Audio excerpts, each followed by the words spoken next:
जिस देश की ताकत मेरी फौज हो, वह बॉर्डर की रक्षा सुरक्षा बिल्कुल मजबूती होगी। उन फौजियों को सैल्यूट जो देश की रक्षा में दिन रात एक करते हुए अपनी योगदान भारत माता जगत जननी की रक्षा के लिए तैनात है। आपको सैल्यूट सर, जय हिंद।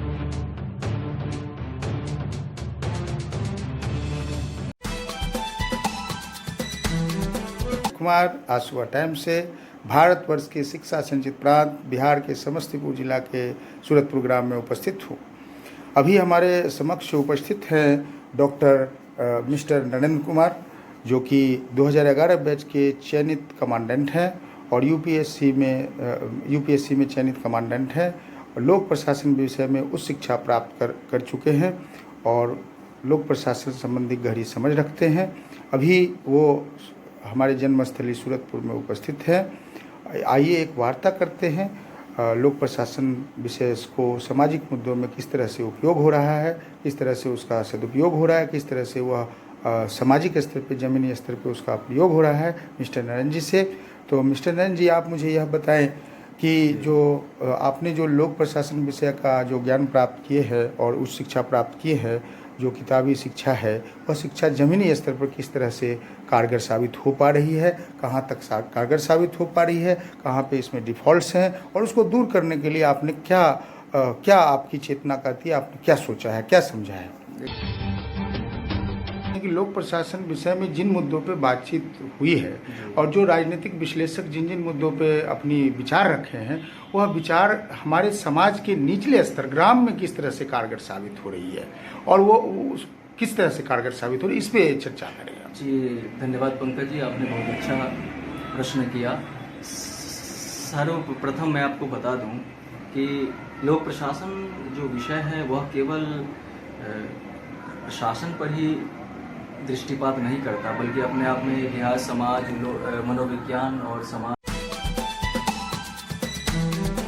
को भी प्रभावित किया है। पाश्चात्यकरण ने भी इसको प्रभावित किया है। तो कहीं ना कहीं यह एक आपसी कटुता का विभत्स रूप धारण करता जा रहा है, जो कि गांव के सर्वांगीण विकास में बहुत बड़ा बाधक है। जी। मैं आपको बताऊं कि पंचायती राज संस्थाओं की आधारशिला रखने का तात्पर्य था कि पंचायती राज एक राजनीतिक नहीं अपितु सामाजिक संगठन होंगे और उस सामाजिक संगठन में गांव के समस्त जनों की सहभागिता से एक सामूहिक निर्णय लिया जाएगा जिसमें सर्व कल्याण की भावना निहित हो। किंतु आज राजनीति की एक कुटिल ईप्सा ने ग्रामीण जन सामान्यों के मनोवैज्ञानिक समझ पर भी एक प्रतिकूल प्रभाव डाला है। इससे ग्रामीण व्यवस्था वंचित नहीं रह सका और आज जो बिहार की जो मतलब गांव के विकास की जो एक रूपरेखा होनी चाहिए थी, उसको पूरा करने में हम असमर्थ होते जा रहे हैं, जिसके लिए आवश्यक है कि गांव के लोगों के बीच सामूहिक प्रयास, सहभागी प्रयास और सहयोगात्मक चेष्टा है ना हो, ताकि हम इस गांव को उस गांव के रूप में परिणत कर सके जिसका स्वप्न स्वर्गीय पूर्व राष्ट्रपति श्री APJ अब्दुल कलाम ने देखा था। तो कहीं ना कहीं सहभागिता का अभाव, राजनीतिक विद्वेष, कटुता और सामाजिक सद्भाव, ये 3-4 ऐसे कारक हैं और महिलाओं की दयनीय स्थिति या फिर नेतृत्व में महिलाओं की भूमिका का गौण होना, ये सब कुछ ऐसे कारक हैं जिन्होंने ग्रामीण व्यवस्था को उस उन्नत स्तर तक पहुंचने में बाधा उत्पन्न की। जहाँ तक मैं देख रहा हूँ नरेंद्र जी कि आप जिस तरह से सोच रहे हैं, उसमें आप उच्च स्तरीय एक स्कॉलर की दृष्टि से देख रहे हैं, लेकिन गांव में जो शिक्षा का अभाव है और गांव के सभी लोग उच्च शिक्षा तो प्राप्त नहीं कर चुके हैं, तो जितनी उनकी समझ है, जितनी उनकी राजनीतिक चेतना है, बहुत सारे लोग तो अशिक्षित भी हैं, तो उन चेतना शून्य लोगों के प्रति के मन में एक सामाजिक दृष्टिकोण देने के लिए आपने नाटक और रंगमंच को एक धरातल पर भी लाया है।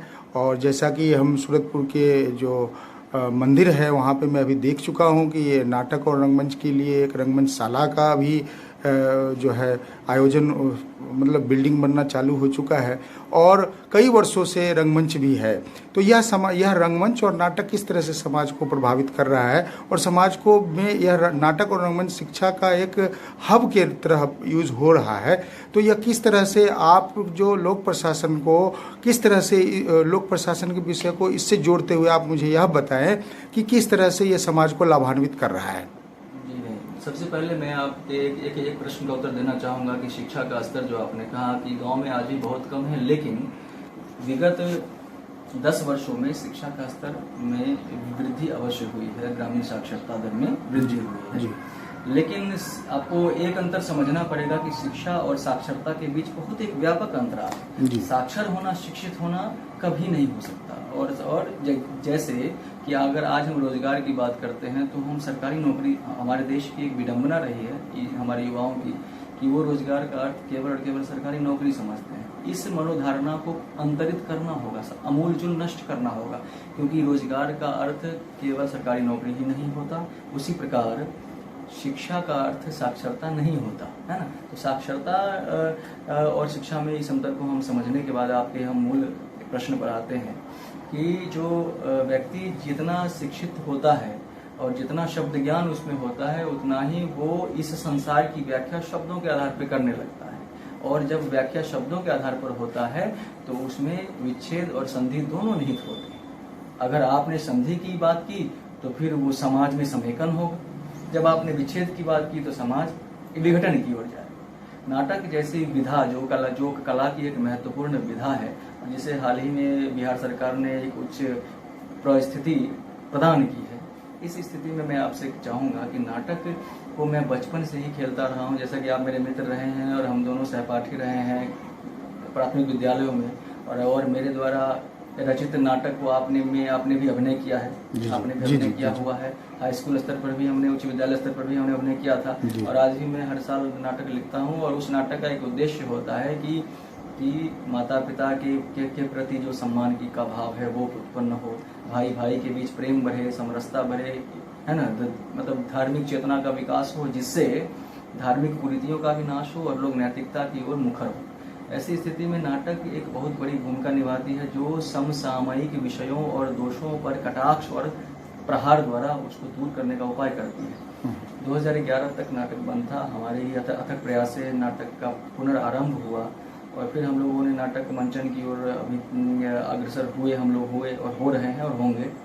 लेकिन नाटक की बात मैं आपको बता दूं कि नाटक की उत्पत्ति शिव के तांडव से हुई है और नाटक एक ऐसी विधा है जो किसी भी अशिक्षित से अशिक्षित इंसान तक सरकार की या किसी भी मतलब अभिकरण की महत्वपूर्ण बातों को सहजता और उसी के स्वरूप में पहुंचा सकती है, उसको अधिकारों के प्रति जागरूक कर सकती है। तो नाटक एक बहुत बड़ी महत्वपूर्ण विधा है और नाटक का मंचन जो है वो सिर्फ नाटक का मंचन एक मनोरंजन के लिए नहीं होता, उसमें बहुत सारी शिक्षा होती है। और सबसे बड़ी बात है कि नाटक जो है वो स्थानीय कलाकार की कलाकारिता को उजागर करता है। व्यक्ति जन्मजात कलाकार होता है, ऐसा किसी एक विद्वान ने कहा है। और नाटक जो है ग्रामीण स्तर का नाटक, एक हमारा जो आंचलिक नाटक है, यह कहीं ना कहीं ग्रामीण स्तर पर व्याप्त उन अभिनय क्षमताओं को निखारने का प्रयास करता है जो व्यक्ति में है, लेकिन संसाधन अथवा एक मार्ग के अभाव के कारण वो अपनी क्षमताओं को, अपनी प्रतिभाओं को दिखा नहीं पाते, प्रदर्शित नहीं कर पाते। ऐसी स्थिति में नाटक मंचन सरकार की नीति हो या शिक्षा हो या सामाजिक कुरीतियाँ हो या फिर सामूहिक विकास की बात हो या सर्वांगीण विकास की बात हो, उसमें नाटक बहुत बड़ी भूमिका निभा सकती है। क्या बहुत ही प्रसन्नता का विषय है कि आपने शिक्षा को सहजता के साथ व्यवहारिक दृष्टिकोण में ढाला और समाज के कौशल विकास की ओर आपने दृष्टि दिया। यह लोक प्रशासन विषय के व्यवहारिक तथ्यों पे आप खड़े उतर रहे हैं और इससे यह महसूस होता है कि आप जमीन से जुड़े हुए हैं और विद्वान होने के साथ साथ लोक प्रशासन के अध्येता होने के साथ साथ अब सामाजिक समरसता में भी आपने कदम बढ़ा दिया है। अब मुझे सर थोड़ी सी अलग दृष्टिकोण से हम बात करना चाहेंगे कि अभी अभी बिहार में बाढ़ आया था और बाढ़ग्रस्त इतनी जनता थी और सरकार की तरफ से सुनने में आ रहा था कि 25,000 रुपया पर परिवार मिलेगा, लेकिन जनता तक पहुंचते पहुंचते वह 6,000 तक पहुंची है। क्या इसके संदर्भ में आप जानकारी देंगे कि यह क्या हो रहा है, ये किस तरह की घटना हो रही है? देखिए, अगर आप मुझसे कहें कि मैं बिहार सरकार की जो कार्य प्रणाली है उसका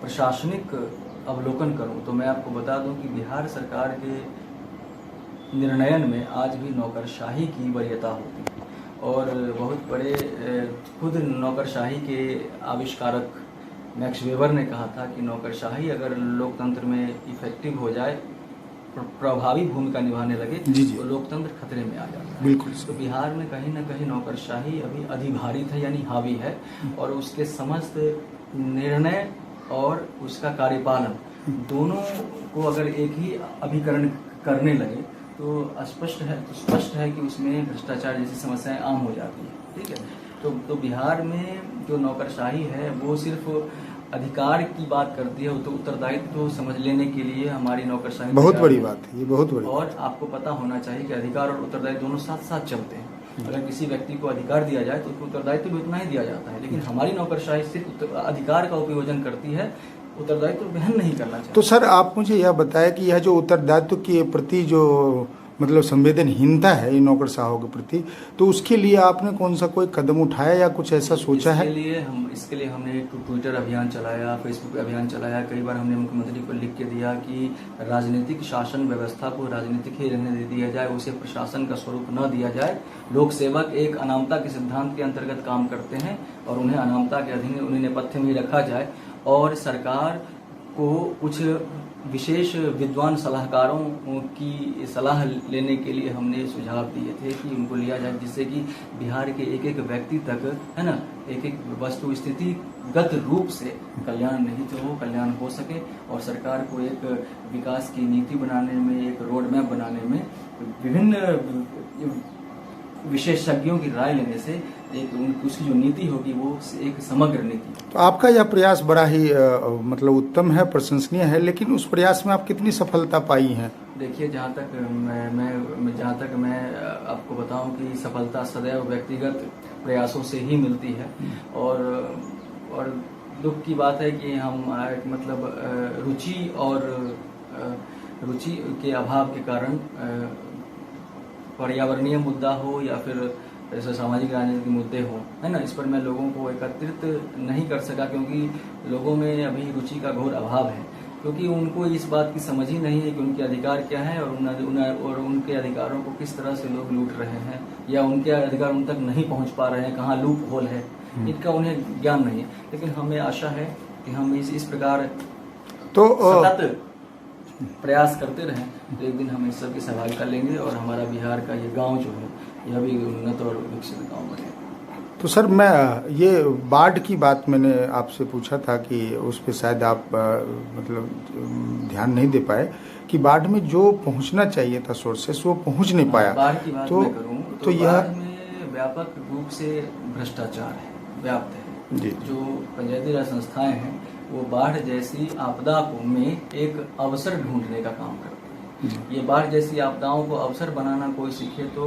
आज के पंचायती राज के मुखिया, सरपंच इत्यादि से। ये लोग पंचायती राज संस्थाओं को लूट संस्थान बनाने में लगे हुए हैं, क्योंकि पंचायती राज संस्थाओं में व्याप्त आरक्षण ने, है ना, आरक्षण को थोड़ा सा और व्यापक आधार देना चाहिए। आरक्षण अभी संकीर्ण है, जिसके कारण गलत जो अयोग्य लोगों का निर्वाचन होता है और ऐसे लोग पंचायती राज संस्थाओं को सिर्फ लूटने का एक माध्यम मात्र समझते हैं। आज बाढ़ राहत के लिए जितनी भी राशि आवंटित की गई है, मैं आपको बताऊं कि बाढ़ पीड़ितों तक उसका 10% भी नहीं पहुंच पाया है ना, और ये राशि बीच में ही समाप्त हो गई। ये तो घोर चिंता का विषय है। तो इसके लिए सरकार को गांव के कुछ लोगों के द्वारा, यानी सभ्य समाज जिसको सिविल सोसाइटी कहते हैं, उसकी अनुमति लेनी चाहिए, उसकी सहायता लेनी चाहिए। लेकिन दुख की बात है कि बिहार जैसे प्रांत में जहां नौकरशाही संचालित सरकार है, वहां पर सभ्य समाज जैसी कोई अवधारणा सिर्फ कागज पर है और उनका वास्तविक में कोई स्वरूप दृष्टिगोचर नहीं हो रहा। तो सर इस हेतु कोई कठोर कदम हम आपसे उम्मीद रखते हैं, आज सुबह टाइम्स आपसे उम्मीद रखता है। और जिसमें हम हमारी पूरी चैनल टीम आपकी सहायता भी करेगा। तो हम चाहते हैं कि आपको एक प्री प्लान बनाए, रोड मैप बनाए, जो इन अवसरवादियों और इस तरह के भ्रष्टाचारियों को सजा दिलवाए। सरकार को इसके लिए कठोर कानून तो बने हुए हैं, लेकिन कानून के पालन करवाने वाले अधिकारी जो इन मुखियाओं को नियंत्रित करेंगे, उनको पहले उन पर नियंत्रण स्थापित करनी पड़ेगी, क्योंकि मुखिया खुद ऐसा नहीं करता। वो वीडियो जैसे जो मध्यवर्ती अधिकारी हैं, निम्न स्तर के अधिकारी हैं, उनकी साठगांठ से ही ये इस व्यापक भ्रष्टाचार को अंजाम दिया जा रहा है। ऐसी स्थिति में सरकार को जीरो टॉलरेंस, शून्य सहिष्णुता की नीति अपनानी पड़ेगी भ्रष्टाचार के मामले में। कोई एक सामान्य से सामान्य व्यक्ति भी कोई किसी भी प्रकार की शिकायत या परिवेदना दायर करता है सरकार को, अधिकारी अथवा जन प्रतिनिधियों के विरुद्ध, तो सरकार को त्वरित कार्रवाई सुनिश्चित करनी होगी। लेकिन दुर्भाग्य से ऐसा बिहार में नहीं दृष्टिगोचर हो रहा है, जिसके कारण इन भ्रष्टाचारियों का मन बढ़ता जा रहा है। लेकिन मैं आपको बताऊं कि मैं व्यक्तिगत प्रयास कर रहा हूं और आने वाले समय में मैं एक जनता को अपने अधिकार और कर्तव्यों के प्रति जागरूक करूंगा और उन्हें अपने अधिकारों के उपयोजन के लिए लड़ना और जूझना सिखाऊंगा। नमस्कार दोस्तों, मेरे चैनल को सब्सक्राइब, लाइक करें और आइकॉन को जरूर दबाएं ताकि आने वाले वीडियो को आपको नोटिफिकेशन मिल जाए। धन्यवाद।